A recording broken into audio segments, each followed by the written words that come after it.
adik-adik mahasiswa, ketemu lagi dengan saya Ibu Putu Devi Stesia Utami masih dalam mata kuliah perancangan kontrak. Pada pertemuan kali ini kita akan membahas mengenai akte dalam perancangan kontrak. Di mana sebelumnya kita sudah belajar mengenai pengantar dari perancangan kontrak, kemudian sudah mempelajari mengenai definisi kontrak dan juga perancangan kontrak, dan saat ini kita akan mempelajari mengenai akte dalam perancangan kontrak. Kita langsung masuk saja ke materi. Apa sih definisi dari kontrak? Pada pertemuan sebelumnya kita sudah mempelajari bahwa kontrak itu berbeda dengan perjanjian. Khusus untuk kontrak merupakan suatu perjanjian tertulis antara dua orang atau lebih yang menciptakan kewajiban untuk berbuat atau tidak berbuat sesuatu. Nah, kemudian untuk apa kita harus membuat kontrak? Untuk apa? Atau apa tujuan dibuatnya suatu kontrak? Ternyata tujuan dari pembuatan suatu kontrak adalah yang pertama, yaitu untuk mengatur hak dan kewajiban para pihak secara tertulis. Selain kemudian mengatur hak dan kewajiban para pihak, dengan adanya kontrak, ternyata kontrak ditujukan untuk dapat dijadikan alat bukti ketika terjadi sengketa oleh para pihak. Karena dalam suatu hubungan bisnis, dalam suatu hubungan hukum, ada resiko di kemudian hari. Kita harus memiliki suatu alat bukti, sehingga tujuan dibuatnya kontrak adalah untuk dapat dijadikan alat bukti secara tertulis ketika terjadi sengketa oleh para pihak. Nah, kalau kita lihat pada ketentuan 1866 KUH Perdata, alat pembuktian dapat berupa bukti tertulis, bukti saksi, persangkaan, pengakuan, dan sumpah. Bukti tertulis itulah yang merupakan kontrak, di mana kontrak merupakan salah satu jenis dari alat bukti tertulis. Dan dalam KUH Perdata, alat bukti yang dibuat secara tertulis itu disebut dengan akte. Jadi, kontrak yang kemudian dibuat untuk dijadikan alat bukti secara tertulis disebut sebagai suatu akte. Apa sih definisi dari akte itu? Definisi dari akte itu tidak secara jelas diatur dalam KUH Perdata. Tapi pasal 1867 KUH Perdata menyatakan bahwa pembuktian dengan tulisan dilakukan baik dengan tulisan otentik maupun tulisan di bawah tangan. Artinya, dalam pasal tersebut menyatakan kemudian bahwa tulisan otentik dan tulisan di bawah tangan itulah yang kemudian diistilahkan dengan akte. Dalam pasal 1867, pembuktian dibuat dengan tulisan otentik maupun bawah tangan.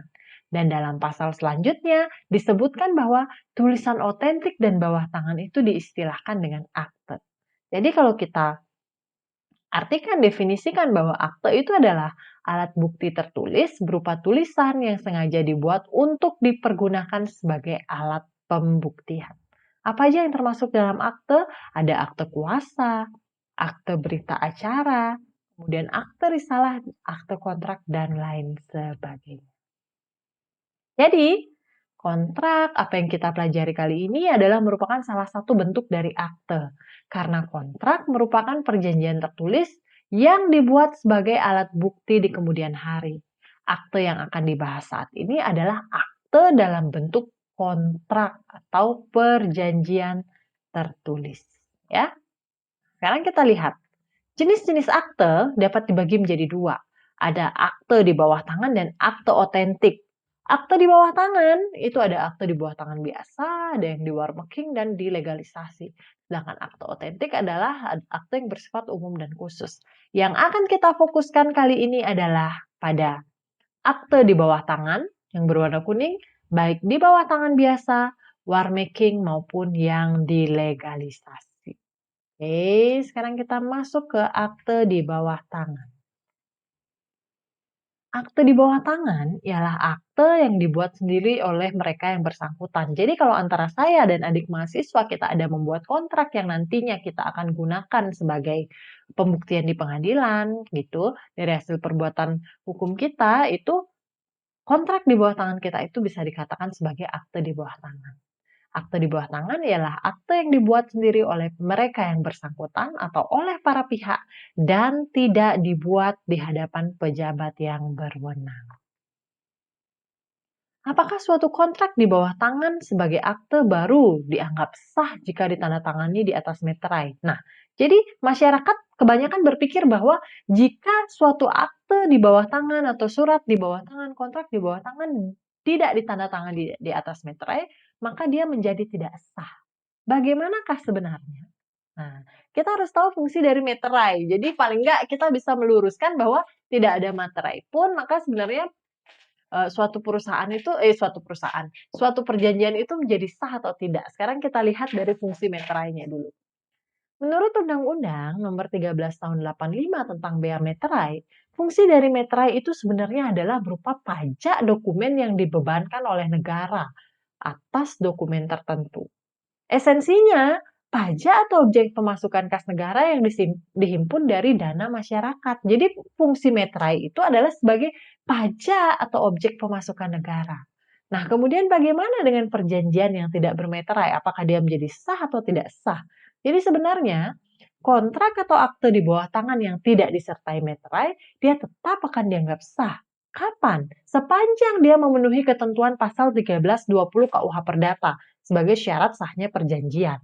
Jadi, apabila suatu kontrak di bawah tangan tidak dimeterai, dijadikan alat bukti di pengadilan, maka dia bukan menjadi surat atau akte di bawah tangan yang tidak sah, tapi dia harus dilunasi dulu bea materainya melalui atau dengan cara neseglen, yaitu dimaterai kemudian di kantor pos. Jadi ketika pertanyaannya, apakah suatu kontrak di bawah tangan baru dianggap sebagai akte yang sah jika ditandatangani di atas materai? Jawabannya tidak. Karena fungsi materai itu adalah sebagai pembayaran pajak kepada negara. Dan apabila suatu kontrak atau perjanjian di bawah tangan atau akte di bawah tangan sepanjang dibuat berdasarkan pasal 1320 KUH Perdata, maka dia tetap dianggap sah. Dan ketika digunakan sebagai alat bukti di pengadilan, jika dia tidak bermaterai, maka bisa dilakukan neseglen, yaitu pemateraian kemudian di kantor pos. Oke? Mudah-mudahan jelas. Nah, kemudian kita kembali lagi dari jenis akte di bawah tangan. Kalau akte di bawah tangan biasa ya udah dibuat antara para pihak tanpa bantuan dari pejabat pembuat akte atau tanpa bantuan pejabat berwenang atau tanpa bantuan dari notaris. Bagaimana dengan akte yang di war making dan dilegalisasi? Sekarang kita lihat. Akte di bawah tangan yang di war making, apakah itu? Akte bawah tangan yang di war making adalah akte yang dibuat sendiri oleh para pihak. Jadi antara saya dan adik mahasiswa membuat akte itu sendiri. Kemudian ditandatangani oleh para pihak tidak di hadapan notaris. Jadi antara kita berdua aja menandatangani akte tersebut. Nah, setelah ditandatangani, baru kemudian dibawa ke notaris untuk didaftarkan dalam buku register.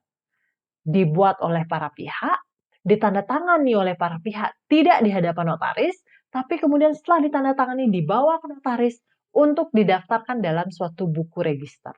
Bagaimana kekuatan hukum akte di bawah tangan yang di war making, Bu? Apakah dia kemudian menjadi akte otentik atau apa? Jawabannya, kekuatan hukumnya tetap sama seperti akte di bawah tangan. Di mana fungsi war making ini adalah adanya jaminan dari notaris bahwa perjanjian itu benar-benar ada. Jadi war making itu fungsinya adalah untuk menjamin bahwa perjanjiannya itu benar-benar ada sesuai, karena bisa saja di kemudian hari tidak ada itikat baik dihilangkan atau apa.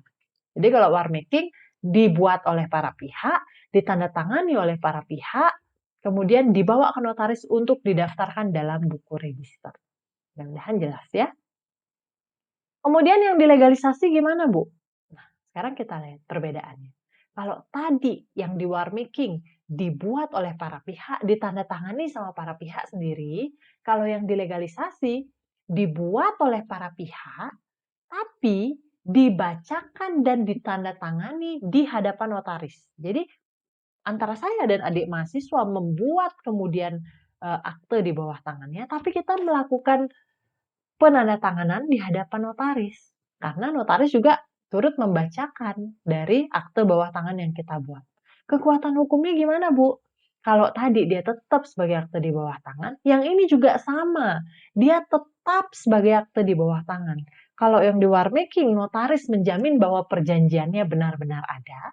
Kalau yang di bawah tangan dilegalisasi, notaris menjamin bahwa satu, perjanjian benar-benar ada, dua, waktu penandatanganan perjanjian sesuai dengan apa yang ketika mereka dibacakan dan menghadap notaris, dan yang ketiga, identitas para pihak yang tanda tangan pada akte di bawah tangan yang dilegalisasi itu memang benar. Jadi kebayang nggak? Kalau akte di bawah tangan ya antara kita aja yang buat, tanda tangannya antara kita aja. Kalau akte di bawah tangan yang di war making, kita yang membuat, kita yang menandatangani, tanpa campur tangan adanya notaris, tapi kemudian kita daftarin di notaris. Notaris menjamin, oh ya emang benar ada perjanjian seperti ini. Kalau akte di bawah tangan yang dilegalisasi, dibuat oleh para pihak, setelah dibuat kita serahin ke notaris untuk dibacakan di hadapan notaris, kemudian ditandatangani di hadapan notaris. Notaris menjamin satu, perjanjiannya ada, dua, waktu penandatanganannya sesuai pada saat mereka menghadap kepada notaris, dan yang ketiga menjamin kebenaran para pihak atau identitas dari para pihak. Mudah-mudahan dapat diterima.